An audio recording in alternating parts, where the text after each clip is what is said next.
there was not a hospital in Myrtle Beach until 1957 or early 58. Right. And he was instrumental, along with my grandmother and a lot of other people at the time, raising money to open the first hospital, Ocean View. Yes. And when it opened, he moved back from Marion, South Carolina, where he practiced for 5 years as a general surgeon. Your dad? Yes, right. Where I was born. You were born in Marion. Mm-hmm.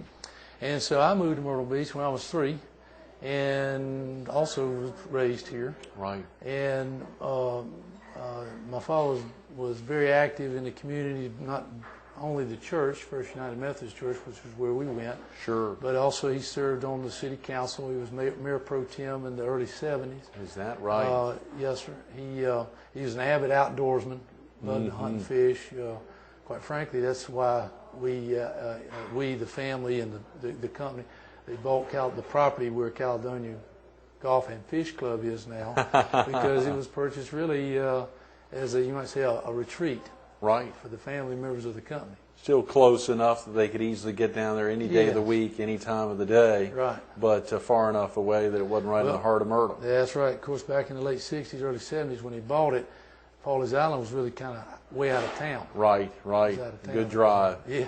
A very good drive at that point, right. yes. Right. How exciting. You and your brother are 2 of 5, I believe? 5, right. Where in the rest of the folks are here in the area? I have an older brother, Holmes III, right. who's here, and 2 sisters who are in Mount Pleasant, South Carolina. Yes, yes. So you all have stayed in the Palmetto State. Yes, sir. To a great degree. And most of the Springs family, at least with the exception of a few, are right here too. Right. I have several cousins, one in Nebraska, one in Columbia, and right. a couple in Florida, that kind of thing. But we're a large family because my dad had 5 brothers and sisters. That's right. You mentioned your dad was one of 6, and right. that you're one of 5. Right. So the tradition's being carried on, and clearly you all have spread out not only throughout the area but throughout the state, the ability to expand it out. But a lot happens here, and the family names obviously made a big commitment not only to groups like the Coastal Samaritan Center, but many others. I know you mentioned First United Methodist right. Church there and the commitment there. Right. A lot happening at that church. Oh, yes, sir. A lot happening there. Our producer had come up with a handful of questions, and one great question was the sacred nature of one day of the week, a particular day. I understand that this Thursday and last Thursday and every Thursday are a big day in the Springs family. Is that all the Springs, or? Well, the core Springs. I'm one of the lucky few. Having worked for the family right. And for the company, when I say the family, I really refer to the Ponderosa family, right. which is Jimmy Benton and his family, and Frank Beckham and his family, and right. several others. The Lashcott family from Pawleys Island are all part of the Ponderosa group. Right. But being fortunate enough to work for them, I have been allowed, you might say, to participate in right. Thursday. Yeah. Now, what Thursday is, my father had a partner who was also a general surgeon, Dr. Dick Jackson, who was a golfer. Right. My father actually was not a golfer, but he was an outdoorsman. Dr. Jackson, Wednesday was his day to play golf. Right. And so my father agreed that he would allow Dr. Jackson to have Wednesdays. He would take Thursdays as his day off.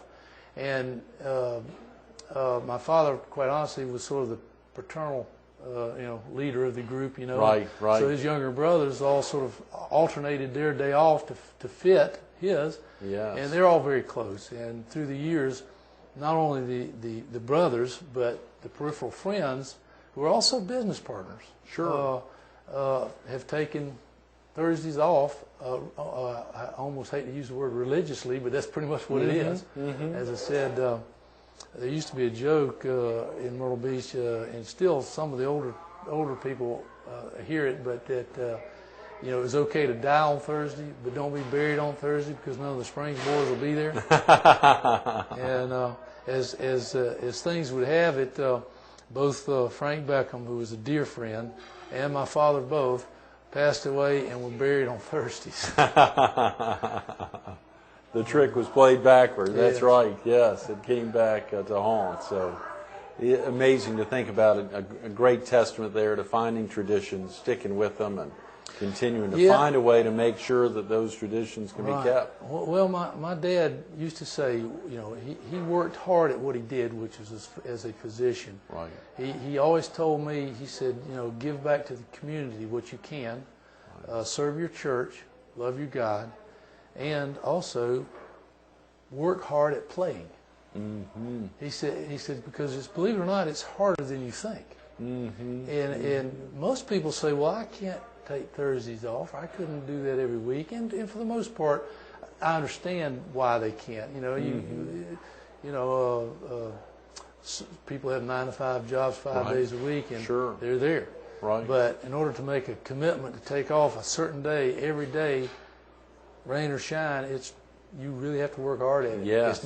It's not for sissies. No, listen up. That's exactly right. It still enables you to have a little Saturday and Sunday fun time or a day of rest time as well. Right. So that's and those days are also used as well for finishing up things that don't get done on Thursdays. Obviously, it's a matter of time.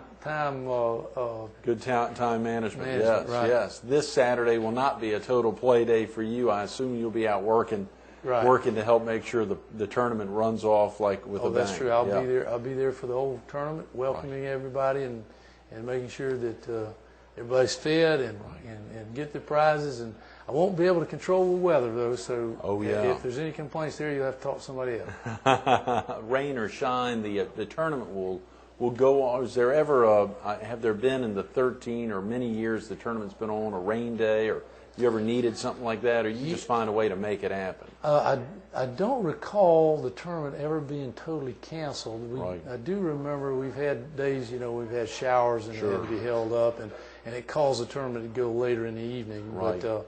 But that's fairly rare. Sure, you know, it's, I don't recall ever it having been canceled. Good. Well, let's pray this Saturday is equally good weather and folks can get out there. You said the shotgun start is at 2. 2. Okay. Lunch is at 12:30.